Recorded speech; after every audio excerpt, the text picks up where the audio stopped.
칼 세이건, 코스모스. 한국어판 서문 칼 세이먼의 빈 의자. 코스모스는 과거에도 있었고 현재에도 있으며 미래에도 있을 그 모든 것이다. 코스모스를 정관하노라면 깊은 울림을 가슴으로 느낄 수 있다.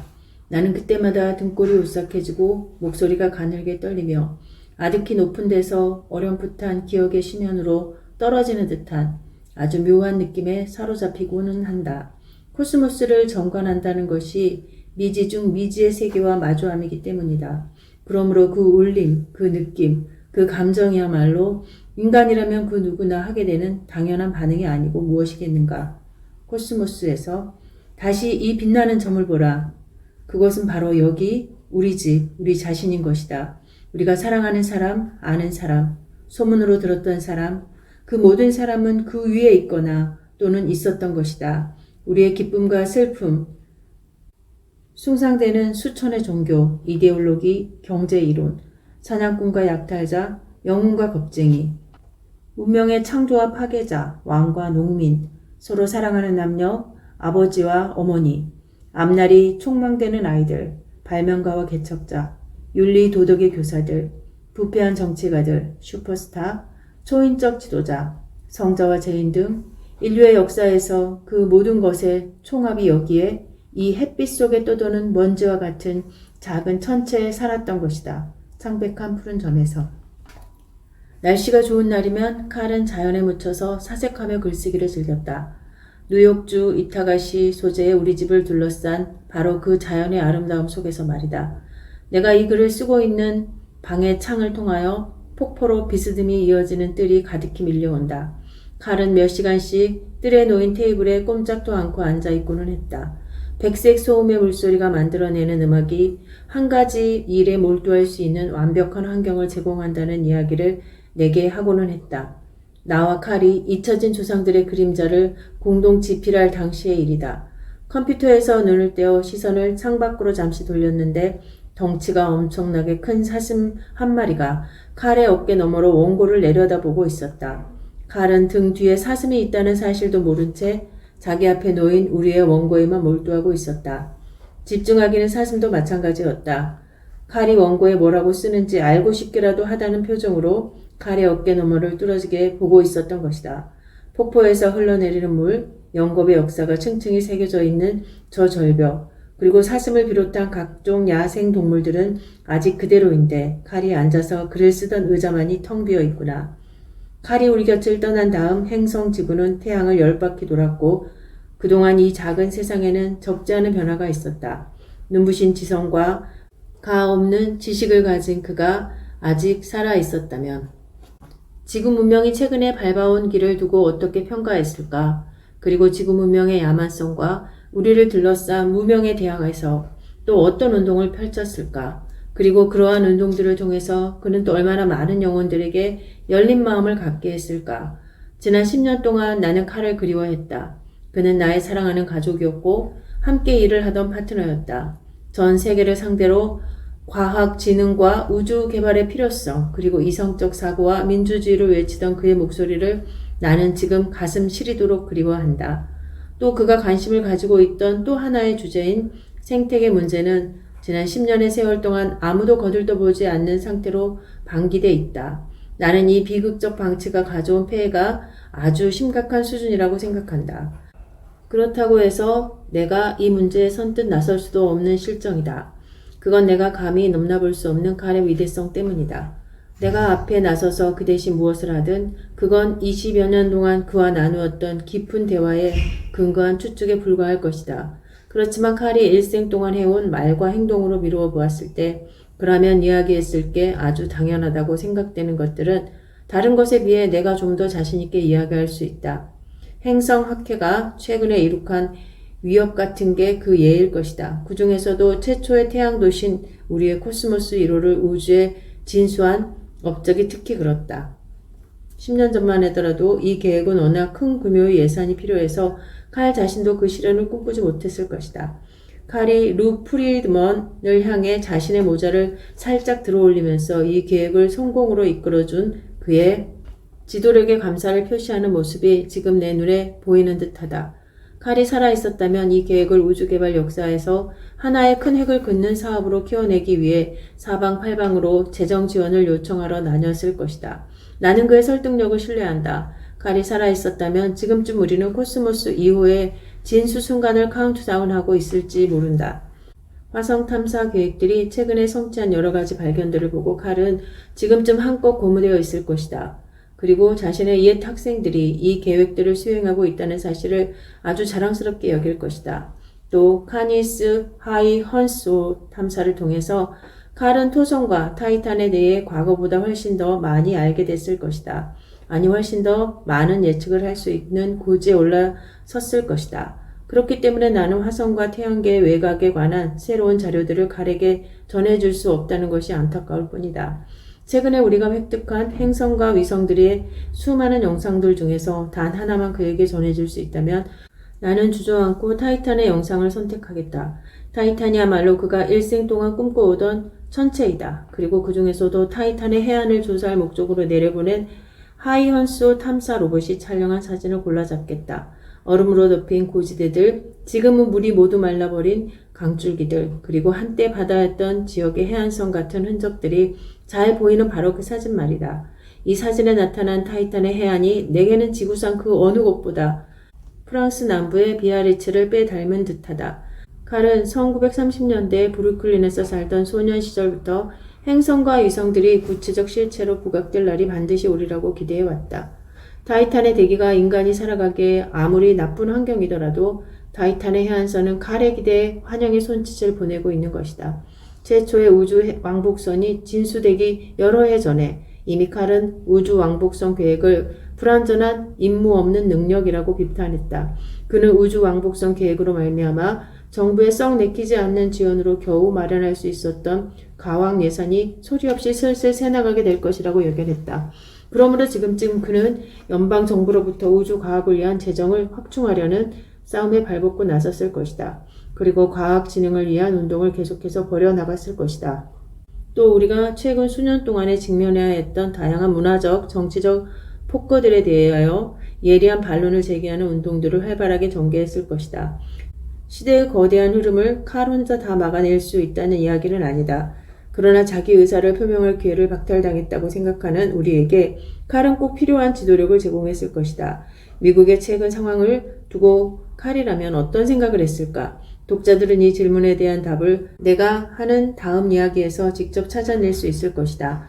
칼은 자신이 미국의 시민이란 사실에 커다란 긍지를 갖고 살았다. 그가 그토록 자랑스럽게 여겼던 미국의 위대함은 각종 선거 제도의 정직성과 성실성에서 비롯한다. 그리고 각종 제도의 근거를 삼는 견제와 균형의 원리, 국내법과 국제법이 정하는 모든 규약을 존중하려는 미국 국민의 의식과 태도, 엄밀하고 정확한 증거와 진실을 요구하는 문화 등이 칼이 자랑하는 이 나라의 특징이다. 거기에 더해서 이 나라 국민은 교회와 국가의 완전한 분리가 갖는 결정적 중요성을 아주 오래전부터 인식해왔으며 재앙이 닥쳐올 때 서로를 배려할 줄 아는 마음 또한 갖고 있다.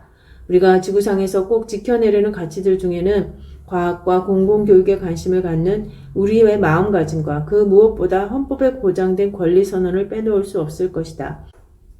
그렇다면 오늘의 현실에 대한 칼의 반응은 뻔하지 않겠는가?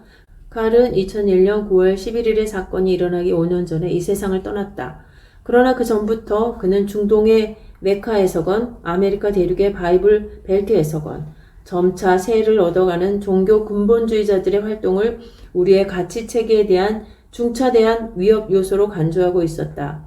이러한 위협은 우리와 가치관을 달리하는 외부 또는 우리와 가치관을 공유하는 내부로부터 쉽게 올 수 있다. 근본주의자들을 지배하는 사고의 뿌리가 무엇인지 간파한 칼은 수면 위로 은근슬쩍 정체를 드러내기 시작한 이 해악을 방지할 수 있는 유일한 수단을 알고 있었다. 그것은 경합하고 있는 가정들의 경중을 가늠하고 그들의 진위를 판단할 수 있는 과학의 힘이었다. 그래서 그는 악령이 출몰하는 세상, 과학, 암흑의 시대를 비추는 촛불을 썼다.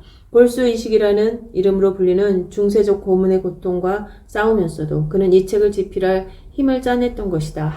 이 책은 병마와 싸우는 삶의 마지막 기간 중에 그가 쓰고자 했던 두 책 중에 하나였다. 의사는 골수의식이 진행되는 몇 개월 사이에 책을 2권이라도 읽는 환자를 본 적이 없다는 말을 했다. 하물며 지필은 이야기에서 더 무엇하겠는가?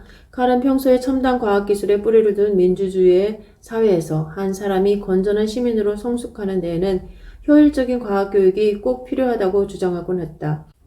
그러므로 나는 칼 세이건 재단이 칼 세이건 아카데미를 운영하기로 한 결정에 칼이 매우 흡족해할 것이라고 확신한다.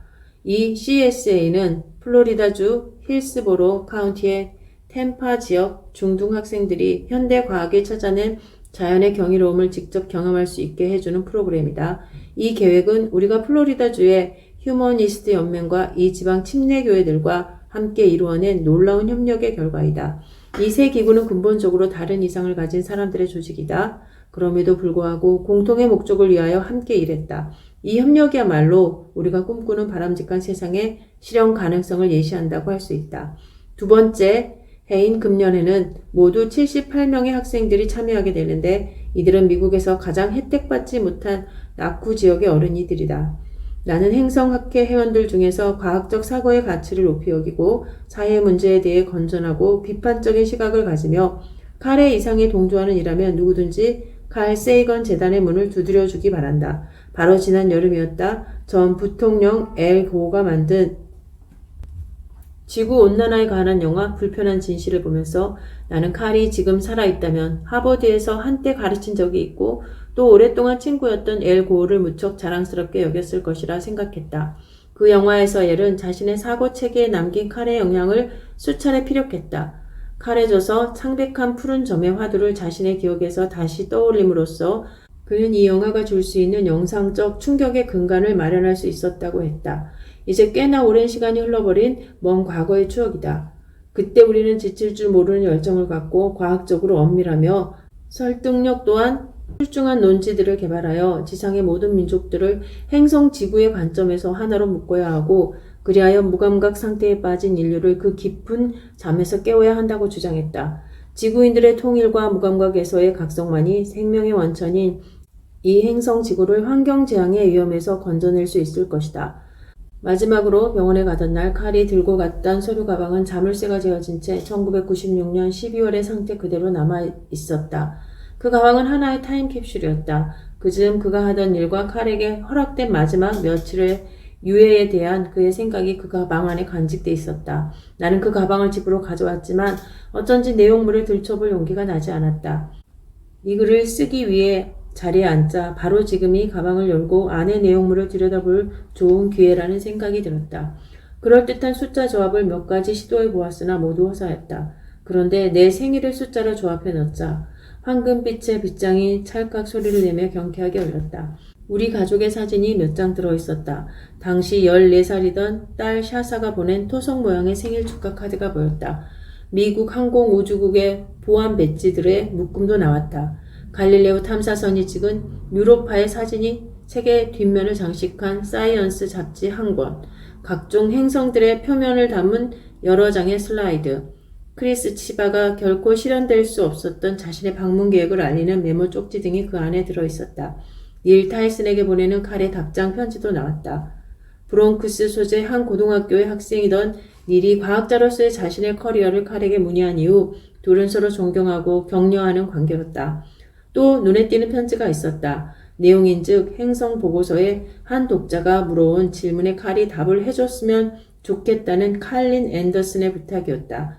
간단한 분자 구조의 기체들의 자외선을 쪼이면 어떻게 복잡한 유기물 찌꺼기로 변하게 되는지 그것이 궁금하다는 질문이었다. 칼린의 요구에 칼은 물론 그렇게 하겠다라고 선뜻 답했다. 미술가인 돈 데이비스에게 보내는 메모는 영화 콘택트에 필요한 천체들의 영상에 관한 내용이었다.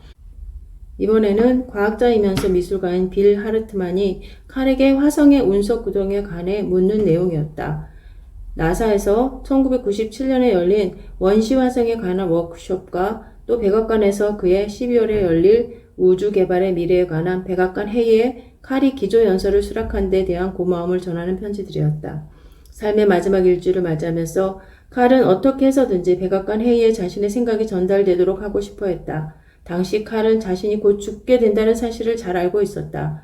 40년의 우주 개발 역사가 성취해 놓은 것들 위해 우리가 또 무엇을 더 해야 할 것인가에 대한 자신의 비전을 남기고 싶어 했던 것이다. 칼은 별을 향한 긴 여정에서 우리가 방향을 잃기라도 하면 어쩌나 하고 걱정했다. 이 위대한 과업을 수행하는 데 필요한 인류의 의지가 혹시 사그라지기라도 하면 어쩌나 하고 크게 우려했다. 침대에 누워서 죽어가는 와중에도 그는 자신이 하려던 기조연설의 내용을 있는 힘을 다해 구술해 갔다. 이 광경을 바라보던 나는 심장을 쥐어짜는 고통을 감내해야만 했다. 그리고 며칠 후 부통령 고은은 칼의 구술 내용을 대독하는 것으로 예정됐던 백악관 회의를 시작했다. 칼의 마지막 순간에 내가 그에게 들려줄 수 있었던 몇 가지 이야기들 중 하나가 바로 칼의 메시지가 백악관 사람들에게 전달됐다는 것이었다.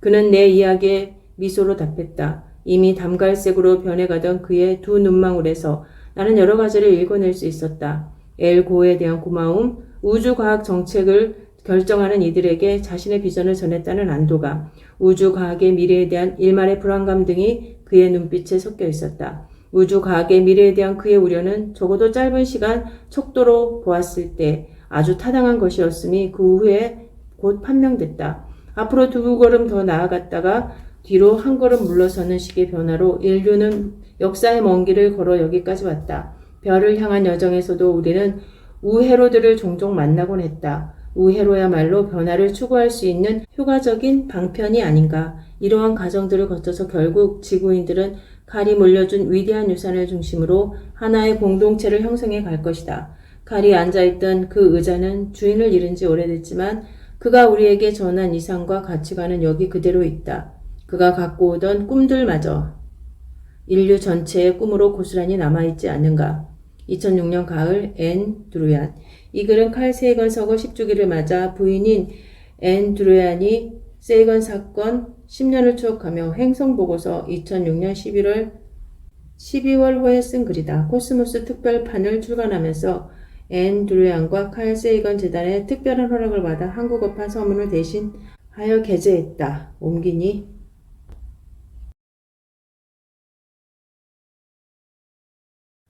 머리말. 인간이 여러 세대에 걸쳐 부지런히 연구를 계속한다면 지금은 짙은 암흑 속에 감춰져 있는 사실이라고 하더라도 언젠가는 거기에 빛이 비쳐 그 안에 숨어있는 진리의 실상이 밖으로 드러나게 될 때가 오고야 말 것이다. 그것은 한 사람의 생애로는 부족하다. 누가 자신의 일생을 하늘을 연구하는 데만 온통 바친다고 하더라도 우주와 같은 엄청난 주제를 다루기에 한 사람의 일생은 너무 짧고 부족하다. 진리는 세대를 거듭하면서 하나씩 그리고 조금씩 서서히 밝혀지게 마련이다. 우리 먼 후손들은 자신들에게는 아주 뻔한 것들조차 우리가 모르고 있었음을 의아해할 것이다. 수없이 많은 발견이 먼 미래에도 끝없이 이어질 것이며 그 과정에서 결국 우리에 대한 기억은 모두 사라지고 말 것이다. 우리 후손들이 끊임없이 연구해서 밝혀야 할 그 무엇을 우주가 무궁무진으로 품고 있지 않다면, 그리고 우리 우주가 혹시라도 그러한 우주라면 우리는 그것을 한낱 보잘것없고 초라한 존재로밖에 볼 수 없을 것이다. 자연의 신비는 단 한 번에 한꺼번에 밝혀질 성질의 것이 아니다. 세네카, 자연문학의 문제 제7권 1세기. 고대인들은 일상의 대화나 관습에서 가장 사소한 일조차 하늘의 사건과 연계해서 생각하고는 했다. 마법의 주문에서 그 예를 하나 찾아볼 수 있다. 기원전 100년경 이시리아인들은 벌레가 치통의 원인이라고 믿었다. 벌레를 쫓는 이 주문을 보면 치통을 치료하기 위해 우주의 기원까지 거슬러 올라간다. 아누가 하늘을 창조한 다음에 하늘이 땅을 창조하고 땅은 강들을 만들고 강들은 작은 물길들을 열어놓았다. 그 물길이 여기저기에 늪지를 창조하고 늪지들이 벌레를 만들었다. 벌레가 사마시에게 가서 울자 그의 눈물이 에아의 앞까지 흘렀다. 제게 먹을 것으로 무엇을 주시겠으며 마실 것으로는 또 무엇을 주시렵니까? 무화과 열매 말린 것을 주마. 그리고 살구도 그게 제게 무슨 소용이 된단 말입니까? 겨우 무화과 말린 것과 살구라니요. 저를 높이 올려주십시오. 그래야 제가 이와 잇몸 사이에서 살게 해주십시오. 오 벌레야, 내가 정녕 그것을 원한다면 에아의 억선 주먹이 너를 뭉개버릴 것이다. 치통을 막아내는 마법의 주문. 주문의 활용 방법. 싸구려 맥주 그리고 기름을 함께 잘 섞은 다음 이 주문을 3번 외워야 약을 만들어 아픈 이에 바른다. 우리의 먼 조상들도 자기네들이 살고 있는 세상을 이해하고자 무척 애를 썼다. 하지만 그들은 이해에 이르는 바른 길을 터득하지 못했다. 그들의 세상은 작지만 진지하고 질서정연한 세상이었다. 그리고 그 세상은 아누, 에아, 사마시와 같은 신들이 지배했다. 사람이 세상의 근본을 좌우할 수 있는 존재는 못 되지만 그래도 중요한 몫을 한다고 믿었다. 사람은 자신을 둘러싸고 있는 자연과 아주 깊은 근본에서부터 연결돼 있었다. 싸구려 맥주로 치통을 다스리려던 그들의 소박한 생각에서도 우리는 인류의 사고방식과 우주론적 신비의 뿌리 깊은 연계를 보게 된다. 오늘날 우리는 우주를 이해할 수 있는 강력하고 정교한 방법을 알고 있다. 그것은 과학이라는 이름으로 불린다. 과학이 우리에게 알려준 바에 따르면 우주는 시간적으로 아주 오래됐으며 공간적으로 각막하게 널리 펴져 있다고 한다. 그래서 그 안에서 벌어지는 인간의 활동은 얼른 보기에 아무런 가치도 없는 것으로 간주되기 쉽다. 우리는 코스모스에서 태어났지만 이제는 많이 자라 코스모스와 멀리 떨어진 지 오래됐다. 이제 코스모스는 우리의 일상사와 아무런 관계도 없는 별개의 세상처럼 보인다. 그러나 과학은 이와는 아주 다른 우주의 실상을 또한 우리에게 알려준다. 우주는 현기증이 느껴질 정도로 황홀하지만 그렇다고 해서 인간이 이해할 수 없는 상대는 결코 아니다. 우리도 코스모스의 일부다. 이것은 결코 시적 수사가 아니다. 인간과 우주는 가장 근본적인 의미에서 연결돼 있다. 인류는 코스모스에서 태어났으며 인류의 장차 운명도 코스모스와 깊게 연관돼 있다. 인류 진화의 역사에 있었던 대사건들뿐 아니라 아주 사소하고 하찮은 일들까지도 따지고 보면 하나같이 우리를 둘러싼 우주의 기원에 그 뿌리가 닿아 있다. 독자들은 이 책에서 우주적 관점에서 본 인간의 본질과 만나게 될 것이다. 그러니까 1976년 여름이었다. 당시 나는 바이킹 착륙선의 비행 화상 촬영 연구팀의 일원으로서 수백 명에 이르는 동료 과학자들과 함께 화성 탐사에 참여하고 있었다. 화성, 그것은 우리 태양계에 속한 하나의 행성이지만 지구가 아닌 또 하나의 다른 세상임에 틀림이 없다. 따라서 우리는 인류 역사상 최초로 우주선 2대를 지구 아닌 다른 세상에 착륙시켰던 것이다. 그 결과는 5장에서 좀 더 자세히 다루겠지만 우리에게 놀랄만한 볼거리를 제공했을 뿐 아니라 바이킹 우주 탐사 계획의 역사적 의의를 충분히 드러내고 남았다. 하지만 일반 대중은 이 인류사적 사건에 대해서 아무것도 모른 채 지내고 있었다. 당시 신문들은 화성 착륙 사건에 거의 신경을 쓰지 않았으며 텔레비전 방송 매체도 바이킹 우주선 계획에 눈을 감고 있었다.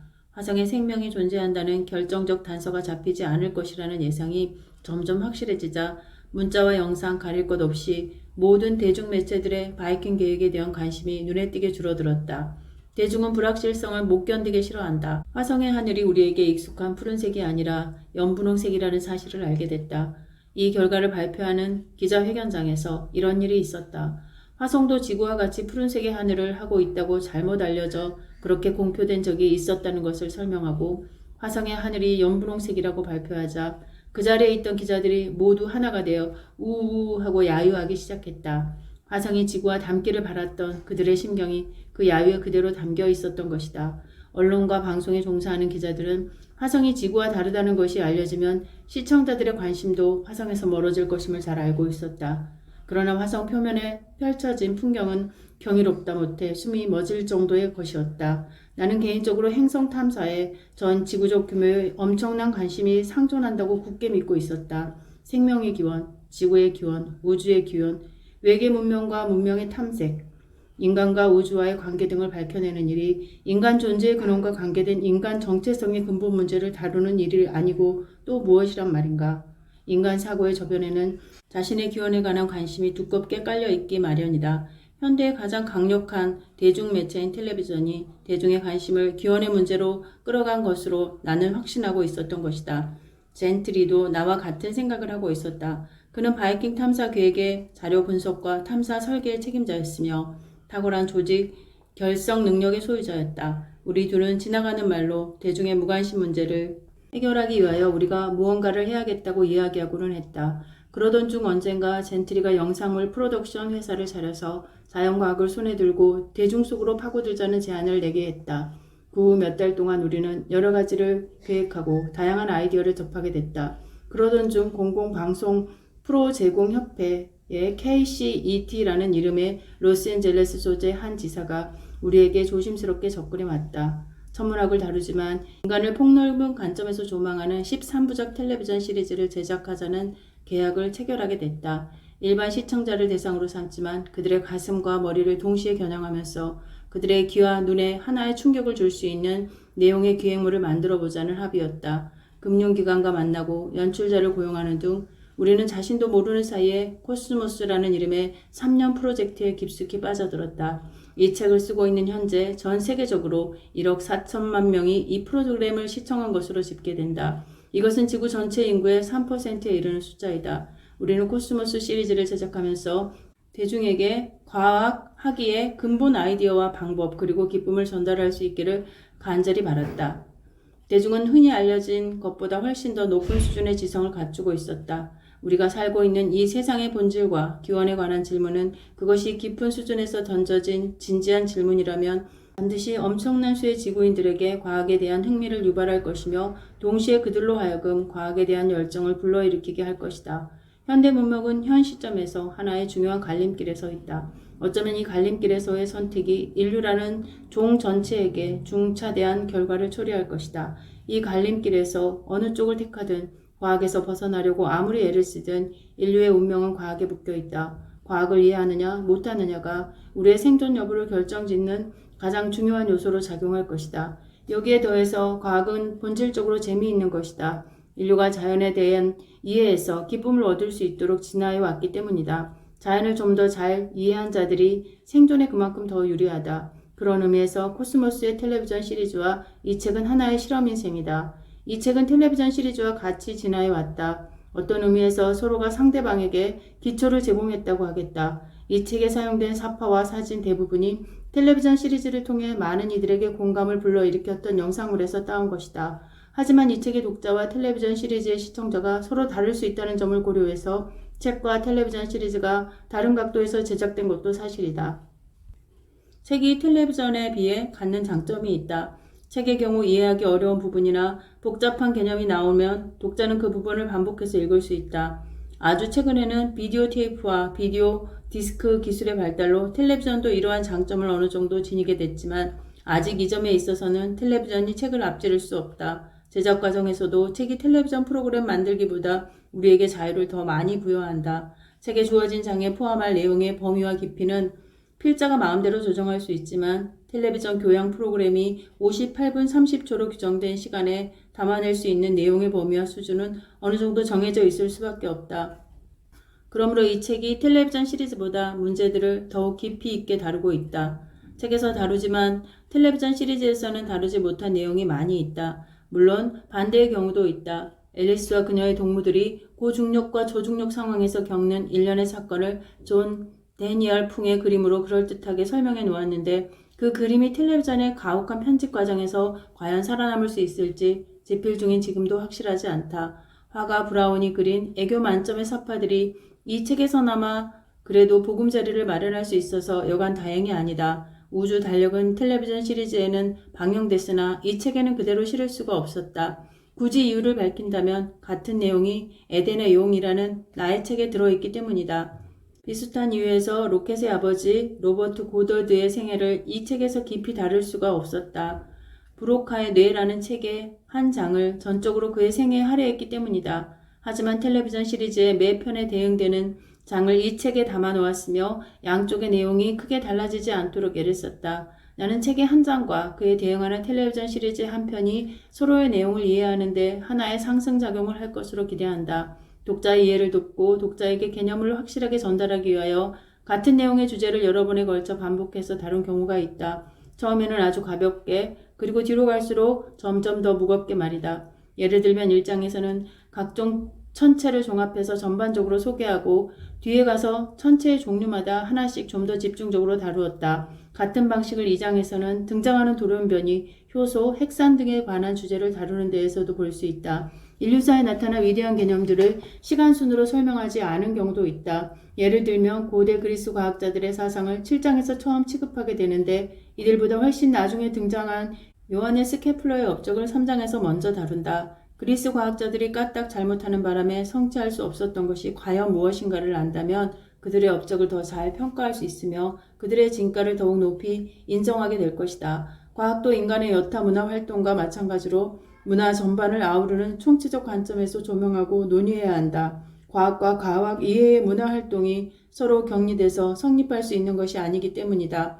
과학의 발달 경로가 어떤 시기에는 다른 분야의 발달 경로와 살짝 스치기도 하고 때로는 정면으로 충돌하기도 한다. 사회적, 정치적, 종교적 그리고 철학적 문제와의 관계가 특히 그러했다. 하다못해 과학을 논하기 위한 텔레비전 영상물 한 편을 촬영하는 과정에서도 범세계적 관심사인 군사활동이 비집고 들어와 어쩔 수 없이 그 영향을 받게 되는 상황을 직접 경험할 수 있었다. 화성에서 바이킹 탐사선이 실제 탐사에 임하기 전에 바이킹 착륙선의 실제 크기와 같은 모형 착륙선을 모하비 사막으로 가져가서 모해 탐사를 수행할 때 있었던 일이다. 모의 탐사 시험장 근처에 공군기지에서 폭격 훈련이 있을 때마다 우리의 모의 시험은 중단되어야만 했다. 이집트 알렉산드리아에서의 경험도 재미있다. 이집트 공군이 매일 아침 9시에서 11시까지 비행 폭격 훈련을 실시했는데 우리가 묵던 호텔이 그들의 기총 소사 폭격 훈련의 목표물이었던 것이다. 그리스 사모스 섬에서 우리가 겪어야 했던 일은 더욱 가관이다. 북대서양 조약기구 나토군의 대규모 기동훈련 때문에 촬영 허가를 마지막 순간까지 받을 수 없어서 우리 계획이 온통 무산될까봐 무척이나 걱정됐다. 그들은 누가 보기에도 뻔하게 지하에 막사를 건설하고 있었으며 산허리에 대포와 탱크들을 배치하는 중이었다. 체코슬로바키아에서는 무전기가 말썽을 일으켰다. 외진 시골에서 1년의 촬영을 차질 없이 수행하기 위하여 촬영팀은 의사소통을 무전기에 의존하고 있었다. 그런데 우리의 무선 교신이 체코 공군의 전투 비행단을 놀라게 했던 모양이다. 촬영이 진행되는 동안 전투기 편대가 우리 머리 위를 계속해서 배회했다. 우리의 촬영 활동이 체코의 국가 안보에 결코 아무런 해도 되지 않는다는 사실을 체코 말로 전해들은 다음에야 그들은 우리 상공에서 배회를 그치고 사라졌다. 그리스, 이집트, 체코 그 어디에서든 각 나라의 국가 안보 기구에서 파견된 요원들이 우리의 촬영 현장에 따라붙었다. 구 소련의 칼루가에서 러시아 우주 항해학의 선구자인 콘스탄틴 시올코프스키의 생애에 관한 인터뷰를 촬영하려 했던 때도 마찬가지 일이 벌어졌다. 사전에 구소련 당국에 문의도 하고 허가도 요청했으나 단념하는 수밖에 없었다. 나중에 알게 된 사실이지만 반체제 인사들이 재판이 바로 칼루가에서 열리기로 돼 있었다고 한다. 하지만 어느 나라에서든 많은 사람들이 우리 촬영팀에게 마음에서 우러나는 친절을 베풀어줬다. 우리는 그들의 친절을 결코 잊을 수 없다. 그렇지만 군사조직의 존재 또한 부인할 수 없는 범세계적 공통현상이었다. 이러한 경험들을 통해서 나는 한 가지 결심을 하게 됐다. 책과 텔레비전 시리즈에서 군사 문제와 관련된 사회적 이슈들을 기회에 있을 때마다 빼놓지 않고 다루겠다고 단단히 다짐했다.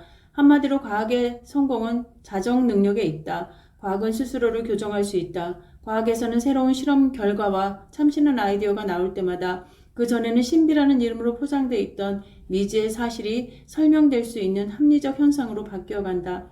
9장에서 논의한 중성미자의 문제가 그 좋은 예가 될 수 있다.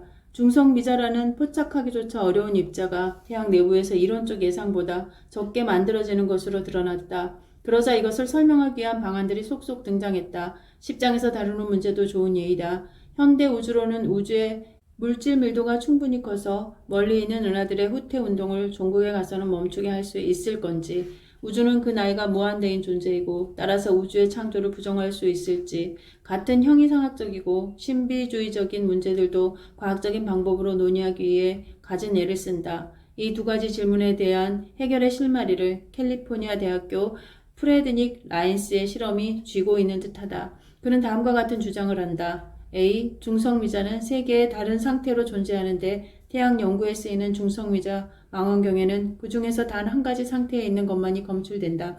B. 중성미자는 빛, 광자와 달리 질량을 갖고 있기 때문에 우주에 퍼져 있는 중성미자들의 총 질량을 교류한다면 우리의 우주는 닫힌 우주라고 판단할 수 있다. 따라서 우주의 팽창도 언젠가는 멈추게 될 것이다. 미래에 수행될 실험들이 이러한 아이디어의 진위를 밝혀줄 것이다. 그러나 여기서 우리가 기억해둬야 할 가장 중요한 점은 과학이라는 이름의 대담한 기획에서는 이미 제시된 지혜에 대한 재평가가 끊임없이 이루어진다는 사실이다. 이것이야말로 과학학의 위력이며 과학학의 요체인 것이다. 많은 분들의 도움 없이는 코스모스 같은 대규모 프로젝트는 성공하기 어렵습니다. 그분들 모두에게 감사하는 마음을 제한된 지면에 표현할 수는 없습니다. 그럼에도 불구하고 몇 분에게는 이 자리를 빌어 감사의 말씀을 꼭 드려야겠습니다. 저는 젠트리 리에게 특별히 감사합니다. 그리고 코스모스 제작팀에게 감사합니다. 선임 프로듀스 제프리 헤인스 스타일스와 데이비스 캐너드, 그리고 연출가 에이드리언 멜러니 그분들입니다. 미술가로서 참여해 주신 분들 중에 존 롬머크에게 감사합니다. 그는 코스모스 시리즈의 시각 영상물 디자인과 구성의 결정적 역할을 이 프로젝트가 구상했던 초기부터 해왔습니다. 존 앨리슨, 아돌프 샬러, 릭 스턴박, 돈 데이비스, 브라운, 앤 노르치아가 모두 미술 부분에서 큰 활약을 해주셨습니다. 자문단에서는 도널드 골드스미스, 오원 진저리치, 폴 폭스, 데인 에커먼, 그리고 카메론 백, 이 저자에게 큰 도움을 주셨습니다. KCET 경영진에게도 감사합니다. 그리고 앤더퍼가 KCET 측의 제안을 우리에게 처음 전해준 장본이며 척 앨런, 윌리엄 램, 로버스 로퍼, 제임스 로퍼가 KCET에서 코스모스의 계획을 도와주었습니다. 코스모스 텔레비전 시리즈 사업을 지원해 주신 여러 기관께도 감사합니다. 애틀랜틱 리치필드 컴퍼니, 미국 공공방송협회, 아서 바이닝 데이비스 파운데이션, 엘프리드 P. 슬론 파운데이션, 영국 방송협회, 그리고 폴리텔 인터내셔널, 이 그들입니다. 또 코스모스 시리즈 제작에 참여해 주신 공동 프로듀서 여러분께 고마움을 전합니다. 구체적 사실에 대한 확인을 일일이 해주셨거나 우리가 이 계획에서 취하는 접근 방식에 대하여 전문가로서 의견을 주신 분들의 성함을 이 책 끝에 적어 놓았습니다. 그러나 이 책의 내용에 대한 최종 책임은 물론 저에게 있습니다. 램덤 하우스 출판사의 임직원 여러분께 감사합니다.